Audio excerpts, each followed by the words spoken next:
அதிமுகவில் மீண்டும் இணைய ஓ பன்னீர்செல்வம் விருப்பம் தெரிவித்த நிலையில் அவரை கட்சியில் சேர்க்க வாய்ப்பே இல்லை என எடப்பாடி பழனிசாமி திட்டவட்டமாக தெரிவித்துள்ளார். டிடிவி தினகரன் நினைத்தால் இருவரது கரங்களையும் இணைக்க முடியும் என ஓபிஎஸ் நம்பி காத்திருந்த நிலையில் ஒன்றிணைப்புக்கு வாய்ப்பு இல்லை என கூறி இபிஎஸ் மறுப்பு தெரிவிக்க தேசிய ஜனநாயக கூட்டணியில் ஓபிஎஸ் இடம்பெறுவது கேள்விக்குறியாகிவிட்டது.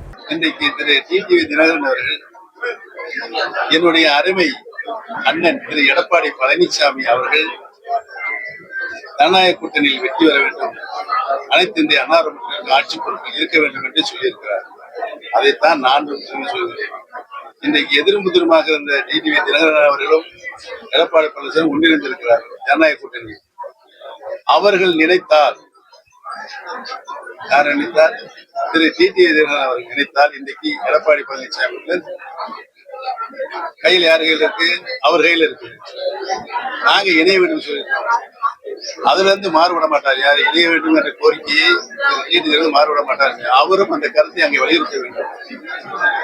நானே இணையம் தான் சொல்றேன், அவர் இணையம் சொன்னா இணைஞ்சிடலாம்ல. அந்த வேலையை செய்தால் ஆட்டோமேட்டிக்காக அனைத்து இந்திய அண்ணா முன்னேற்றங்கள் மாபெரும் வெற்றி அடையும். புரிந்து கிடக்கின்ற அனைத்து இந்திய அண்ணா முன்னேற்ற கழகத்துடைய சக்திகள் யாராலும் வெல்ல முடியாத இயக்கமாக புரட்சி தலைவியின் அம்மா அவர்கள் உருவாக்கினார்களோ அந்த சூழலை மீண்டும் உருவாக்க வேண்டும் என்பதனுடைய சட்ட போராட்டம் தான் எங்களுடைய போராட்டம் என்பதனையும் நான் முதலில் பத்திரிகை மற்றும் தொலைக்காட்சி நண்பர்களுக்கு தெரிவித்துக் கொள்ள கடமைப்பட்டிருக்கிறேன்.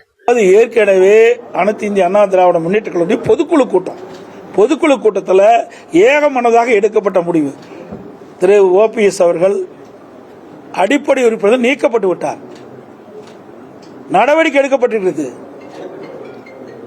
அதனால அந்த கட்சியில் சேர்த்துவதற்கு எந்தவித வாய்ப்பும் இல்லை.